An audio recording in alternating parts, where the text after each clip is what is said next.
Welcome to the 9642 podcast. This is your host, Mr. Number 9. And this is The Fool. This is where me and The Fool give our Unqualified and unrequested ramblings on the various issues in the world of sport. or something like that. Hello everyone, we are at the business end of the World's Tournament, the summer fairy tale, Yeah. the completely uncontroversial Copa Mundial occurring in Estadios Unidos. Yeah, 100%. No controversies here. Absolutely none. We have reached the semi-final stage. We're in the final four, and look, the top 4 ranked teams in the FIFA rankings are in the semi-finals. Who could have predicted this? It's amazing. I did like the stat. I think the first time, or at least the first time for a very long time, that it has actually been the 4 top teams made it to the semi-finals. So yeah, FIFA would be very happy.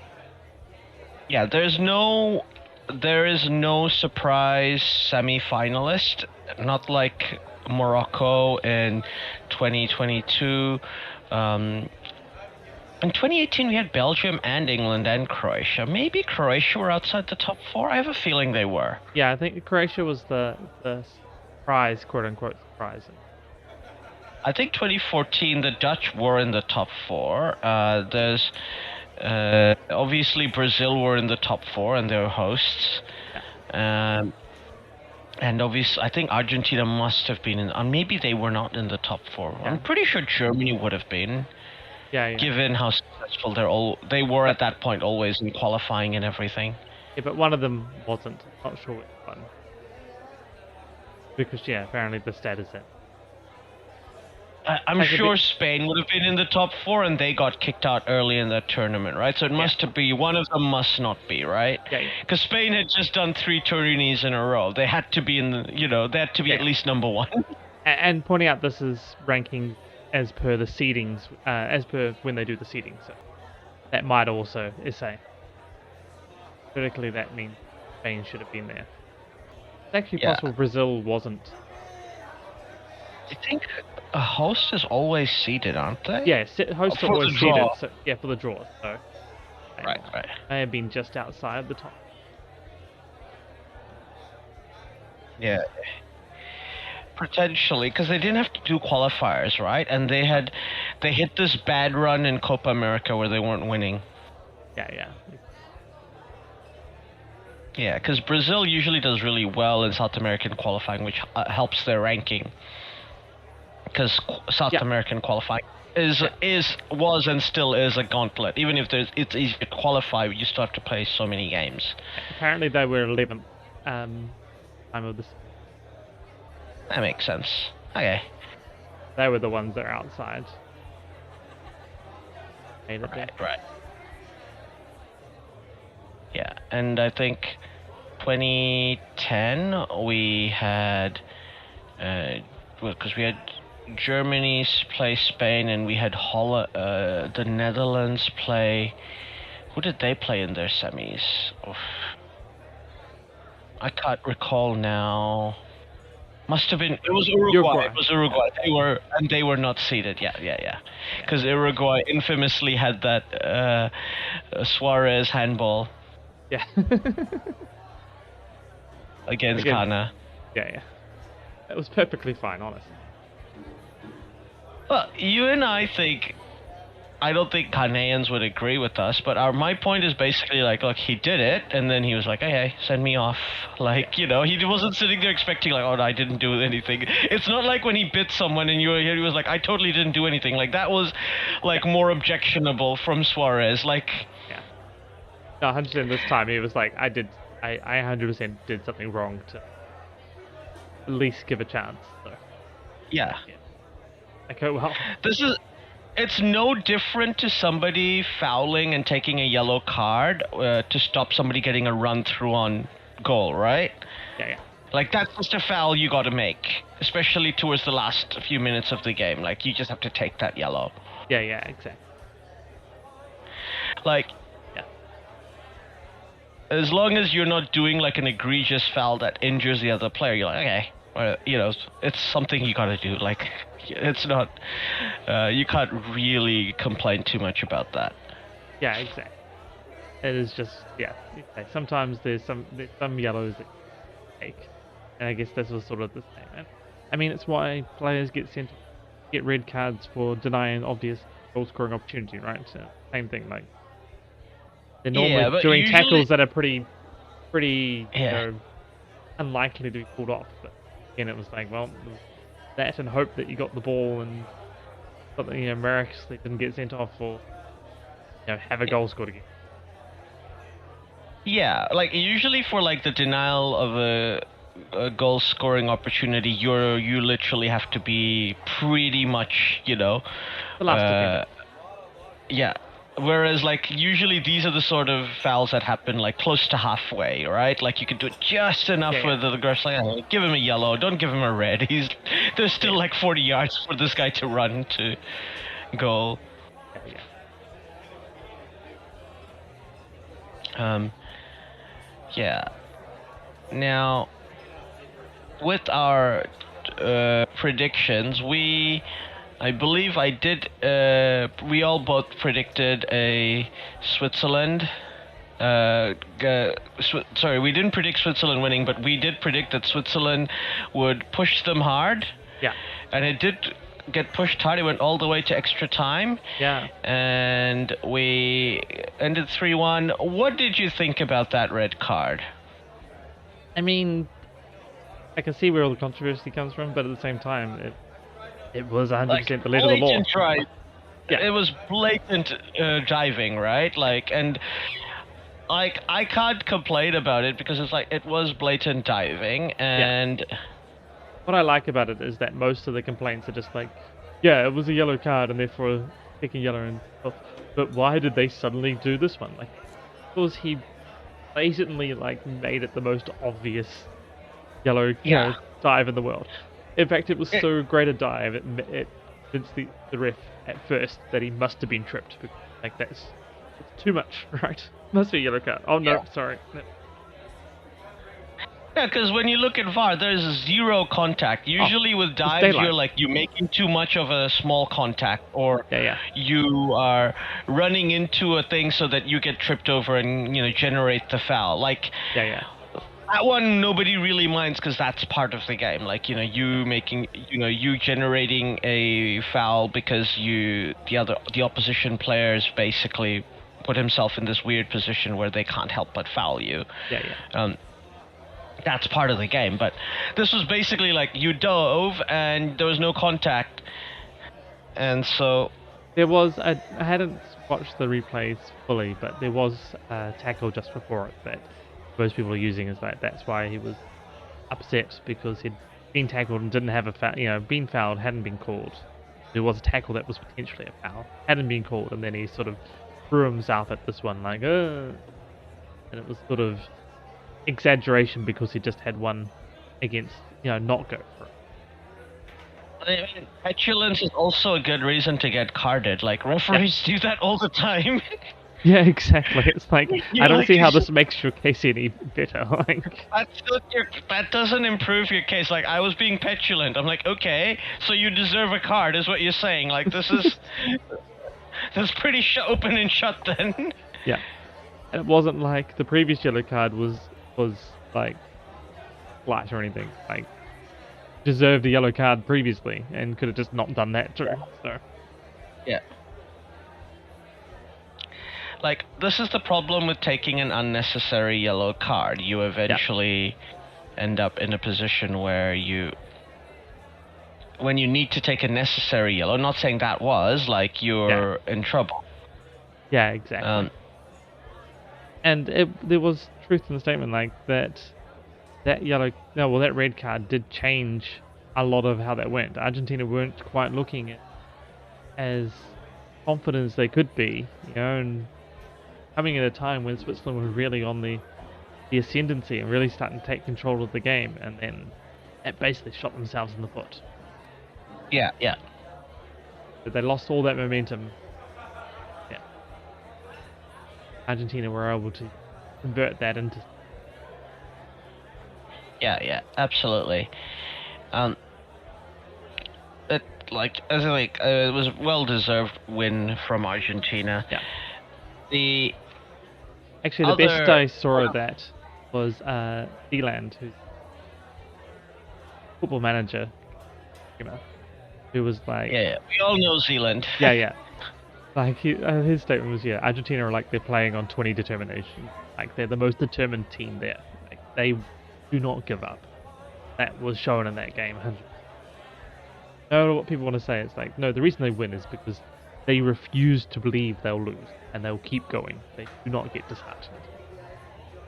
That one showed as well. They were the ones playing at the end of the game still. Yeah. Ditto against Egypt. Yeah, ditto against Egypt. That's 100%. Like they got to the 80-minute mark and Egypt basically ran out of steam or ran out of stuff and lost their minds. And Argentina just stayed eyes on the prize and got what they need. Yeah. Because we saw because we had already watched the France-Morocco game and France just made it look easy. Yeah. And then we saw the Spain-Belgium game, another thriller, I think. It looked close until Mikel Merino once more, they broke the glass, let him out. Yeah, exactly. Like and he came on. Bring him in. Came on and scored absolute banger of a goal. Yeah. Thibaut Courtois had no shot, and no, Courtois had been subbed off at that point from goal. Like that's the unfortunate thing. He'd got injured and had to, right. And then his replacement, just struggled to, wasn't able to hold it. Right, he filled that ball and that was that. Basically, Bruno was first to react, spotted it home. Yeah, you could see the disappointment in Courtois' face. Like he was injured and couldn't be out there, and a lot of what could have been, because he was very least he was the goalkeeper that had been in the game. And he'd been in pretty good form. Yeah, been in pretty good form. And I think, Sonny Lemons has had a great season at Man United. But, it's always tough when you are subbed in the middle of a game for an injury. It's one thing if the coach had planned it. Like, you're coming on to take penalties. You know this. This is it. Like, you don't necessarily have to tell the goalkeeper who's playing all the game if that's going to happen, because you want their mind to be on the game. And then last minute of extra time you sub in your penalty time goalkeeper, but you need to tell your penalty time goalkeeper you're doing the penalties, this is the and they can get warmed up and mentally into it. But when there's an injury, especially with goalkeepers, it's like, well, you're on now, so gotta be on. But also, I don't necessarily think that was a bad performance necessarily from Lemons. Like I said, it was a banger of a goal. It was a banger of a goal. It was very unfortunate. That was basically his one. I'm going to use quotation marks for mistake, because it was a hard hit shot that he spilled, and it wasn't like that Marino was the only one there. There was Belgian defenders right there. Marino just reacted quicker. Put it away. Yeah.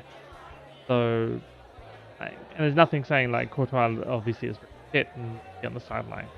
There's nothing saying that he held on to that shot either. It was first shot was a hard hit shot. Yeah. The end of Belgium's run that threw a lot at it. Yeah.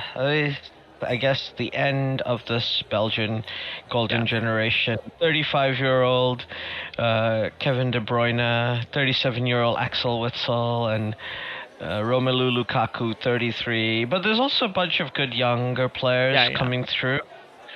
So wouldn't also probably the last time we'll see Thomas Meunier as well.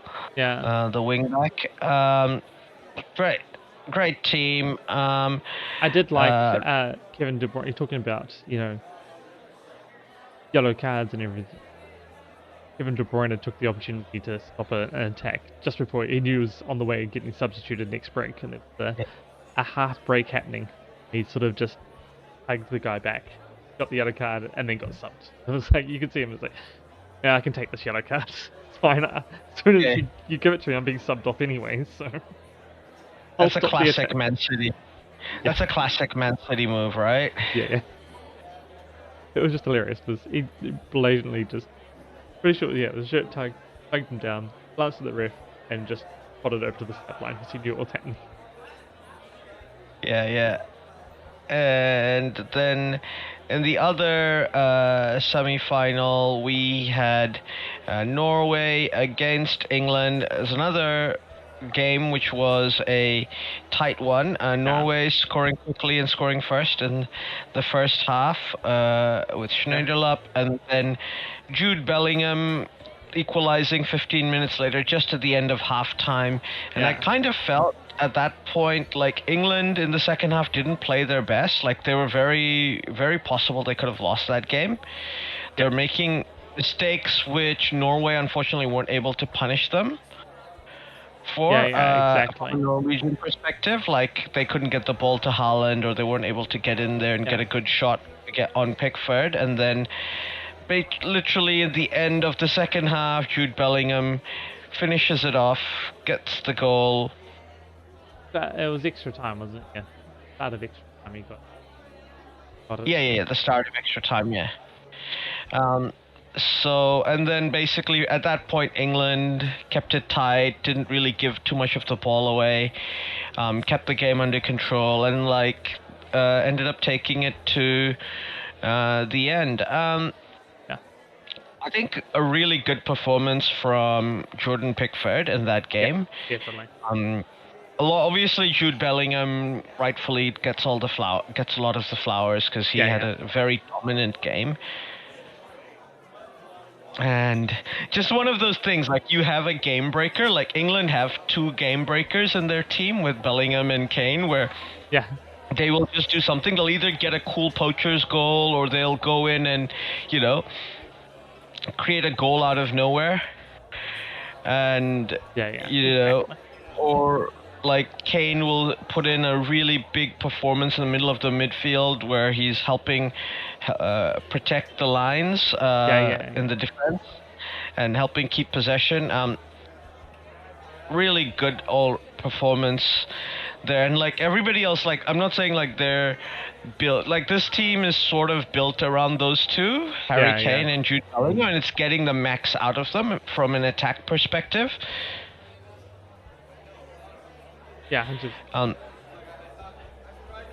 So everybody else, there's plenty of really good players on this team. Declan Rice, Elliot Anderson, Anthony Gordon, and who have all played well, but they're playing in their roles. And I think basically Jude Bellingham and Harry Kane have been given the free rein to be like, look, every now and then when you need to break through and just do something, like pull out a piece of magic, you're entitled to do that.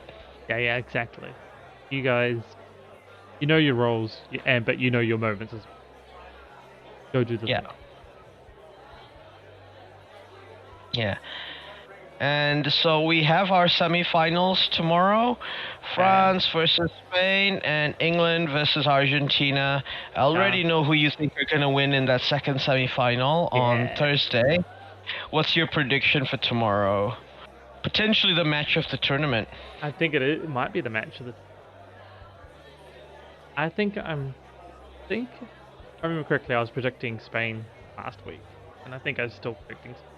I think the immovable force that they are is going to prevail over the greatness that is the French attack. My bet is on Spain. Their ability to shut the game down, but also to have the threats and have the attack. Get something. I am thinking it will be to extra time. It may even be penalty. Maybe the lottery. I think Spain will have it, but only. Yeah, I understand what you're saying. I think Spain have shown they are vulnerable. They also, if a team loses concentration, that's when Spain scores against them. And this French team have shown they just don't lose concentration. Like Adrien Rabiot is still awesome, and along with Kone in that middle, like they're just this impenetrable wall. And like, you know, this is the team that just has N'Golo Kante sitting in the bench just waiting to come on if they need another defender. And as I said, the scary thing about this team is they just, you know, you drop someone like when you substitute someone like Kylian Mbappe, you put in Bradley Doué. It's like, oh, okay. Or like you're taking off Michael Olise and then, oh, it's Ryan Cherky. Okay. Or if you take out Rabiot, there's like, oh yeah, Aurelien Tchouameni, you know. It's crazy how good that bench depth is. Whereas I think if the Spanish team need to, like, obviously they've got great players in the bench like Mikel Mourinho and the like. I think there is I do think the French bench is deeper, and this team is not afraid to attack. Didier Deschamps has pretty much stopped trying to tell them to stop having fun. Yeah.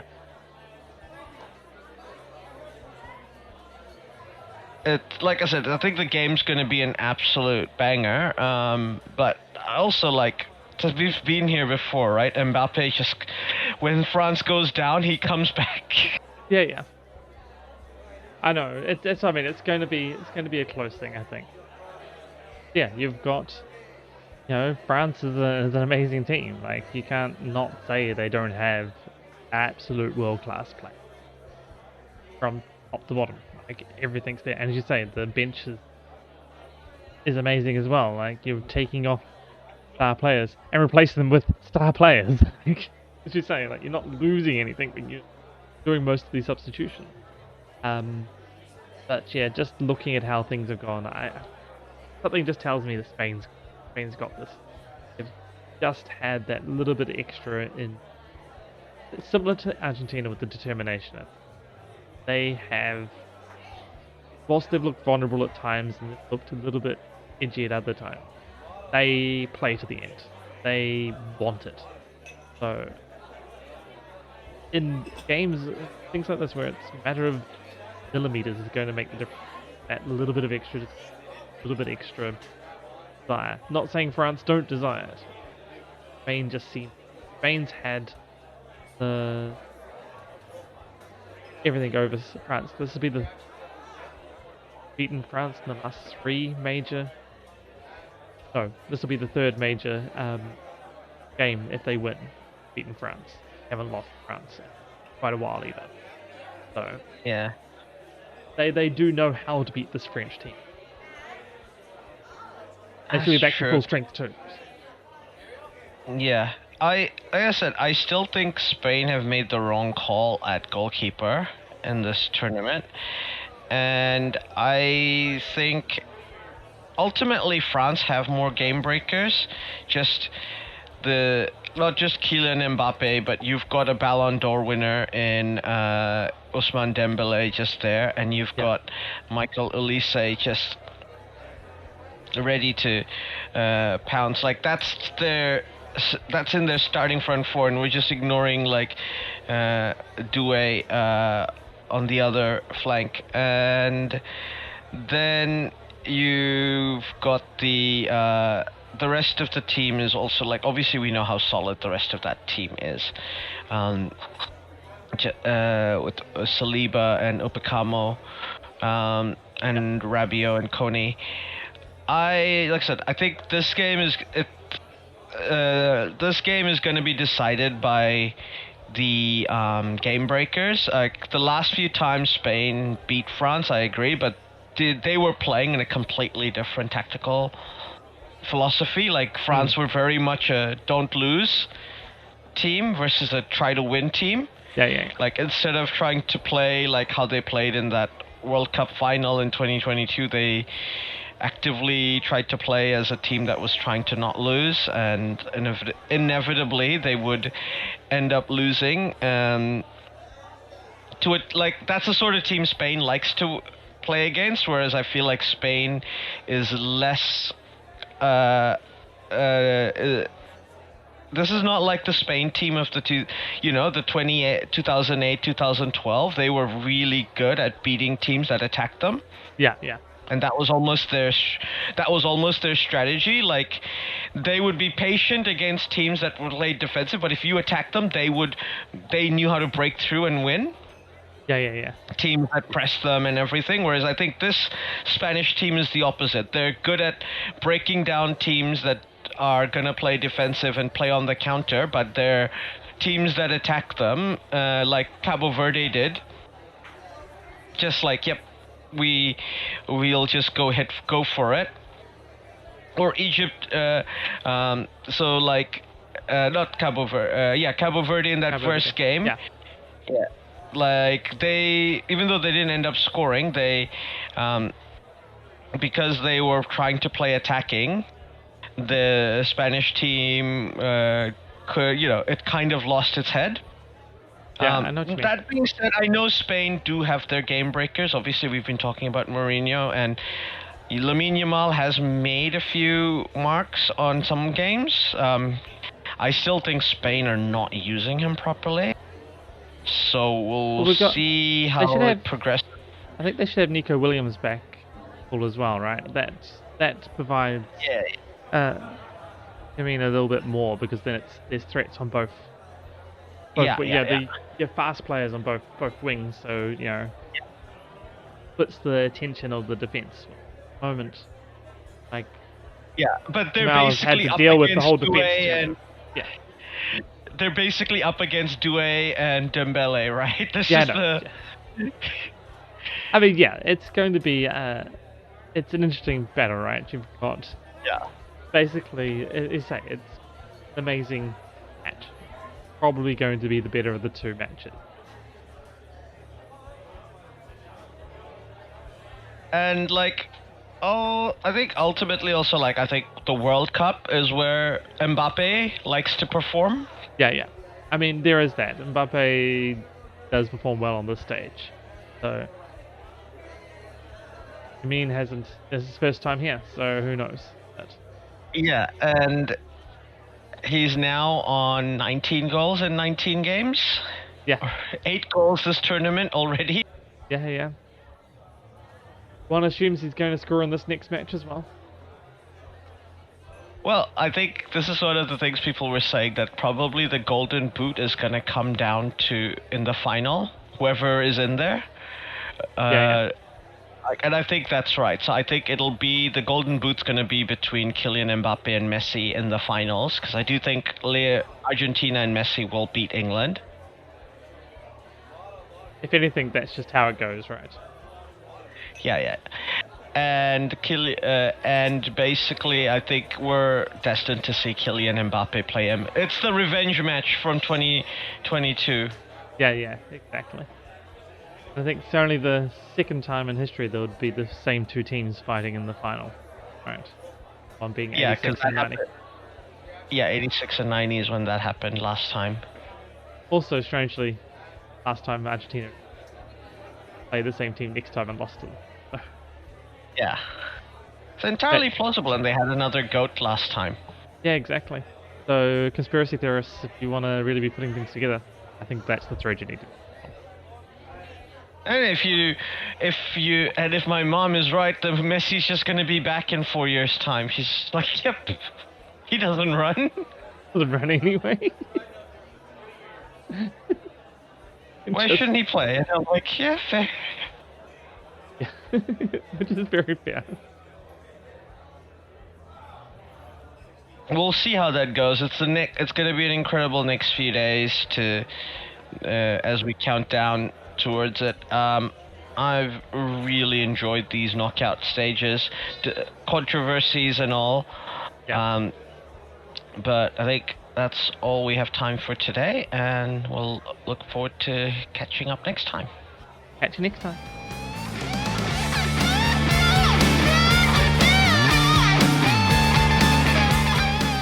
Well, that is the end. Thanks for listening all the way through.